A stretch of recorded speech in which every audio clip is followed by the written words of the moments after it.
Hello అండి, welcome back to our channel Geetha's food blogs. Sweets అంటే అందరికి ఇష్టమే, కానీ హెల్త్ గురించి ఆలోచించి చాలా మంది దూరంగా ఉంటారు.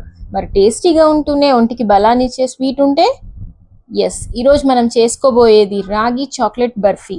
అచ్చం హోటల్ స్టైల్లో లాగానే ఉండి సాఫ్ట్గా నోట్లో వేసుకుంటే కరిగిపోయేలా ఉండే ఈ చక్కని బర్ఫీని ఇంట్లోనే చాలా తక్కువ టైంలో చేసుకోవచ్చు.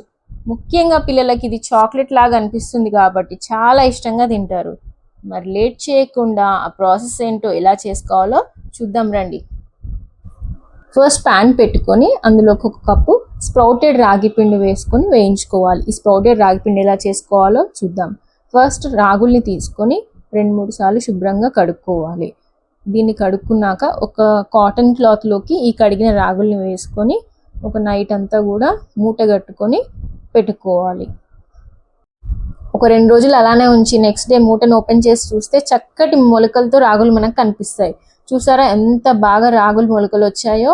ఈ స్ప్రౌటెడ్ రాగిని మనం నీడలో ఒక 2 రోజులు ఆరబెట్టుకుంటే చాలు, మనకు స్ప్రౌటెడ్ రాగి తయారైనట్లే. తర్వాత దీన్ని పొడి చేసుకొని మనం రకరకాల వంటల్లో వాడుకోవచ్చు. ఇది నార్మల్ రాగి కన్నా కూడా చాలా న్యూట్రిషియస్. ఈ రాగి పిండిని మనం ప్యాన్లో వేసుకొని వేయించుకోవాలి. తర్వాత ఒక 2 టేబుల్ స్పూన్ల నెయ్యి వేసుకొని బాగా ఫ్రై చేసుకోవాలి. స్లో మంటలో బాగా కలుపుతూ వేయించుకోవాలి.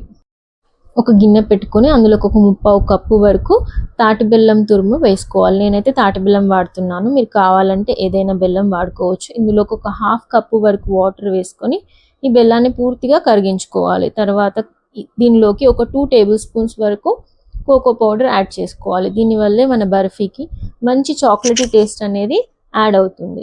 ఇప్పుడు ఈ కోకో పౌడర్ని ఈ కరిగిన బెల్లం పాకంలోకి వేసుకొని బాగా కలిసేటట్టు కలుపుకోవాలి. తర్వాత ఈ కరిగిన మిశ్రమాన్ని మనం ముందుగా వేయించి పెట్టుకున్న రాగి పిండి ఉంది కదా, అందులోకి వేసుకొని బాగా కలుపుకోవాలి. ఇందులోకి ఒక స్పూన్ వరకు మనం మలాయి ఏదైనా ఫ్రెష్ క్రీమ్ అయినా సరే వేసుకొని బాగా మిక్స్ చేసుకోవాలి. దగ్గర పడేదాకా కలుపుకున్నాక ఇందులోకి ఒక 2 టేబుల్ స్పూన్స్ వరకు ఎండు కొబ్బరి పొడి కూడా యాడ్ చేసుకోవాలి. ఇదంతా బాగా కలిసేలాగా బాగా కలుపుకోవాలి. ఇందులోకి ఒక స్పూన్ ఇలాచీ పౌడర్ వేసుకొని ఈ మిశ్రమం అంతా కూడా దగ్గర పడేదాకా కలుపుకోవాలి. ఇప్పుడు ఒక ప్యాన్ తీసుకొని దానికి ఒక స్పూన్ నెయ్యి వేసి బాగా అప్లై చేయాలి. ఇప్పుడు దానిపైన గ్రేట్ చేసుకున్న డ్రై ఫ్రూట్ పీసెస్ ఉంటాయి కదా, అవి పైనుండి స్ప్రింకిల్ చేసుకోవాలి. ఇప్పుడు మనం ముందుగా ప్రిపేర్ చేసుకున్న మిశ్రమం ఏదైతే ఉందో దాన్ని అందులో వేసుకొని మంచిగా సెట్ చేసుకోవాలి.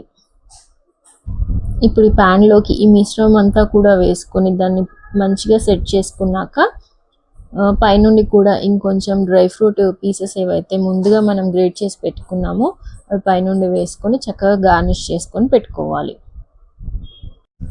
పైనుండి చాప్ చేసుకున్న డ్రై ఫ్రూట్స్తోని గార్నిష్ చేసుకొని ఒక నైఫ్ తీసుకొని దాన్ని నచ్చిన షేప్లో కట్ చేసుకొని, మోస్ట్లీ స్క్వేర్ షేప్లో కట్ చేసుకొని, బర్ఫీ కాబట్టి ఒక అరగంట పాటు ఫ్రిడ్జ్లో ఉంచి తీసారంటే మంచి రాగి చాక్లెట్ బర్ఫీ రెడీ అయిపోతుంది. చూసారు కదా ఎంత సింపుల్గా రాగి పిండితో చాక్లెట్ బర్ఫీ రెడీ చేసుకోవచ్చో. పిల్లలకి ఇది iron and calcium rich best snack అని చెప్పొచ్చు. మీరు కూడా తప్పకుండా ట్రై చేసి మీకు ఎలా వచ్చిందో కామెంట్ రూపంలో చెప్పండి. ఈ వీడియో కనుక మీకు నచ్చితే లైక్ చేయండి, మీ ఫ్రెండ్స్ అండ్ ఫ్యామిలీ మెంబర్స్తో షేర్ చేయండి.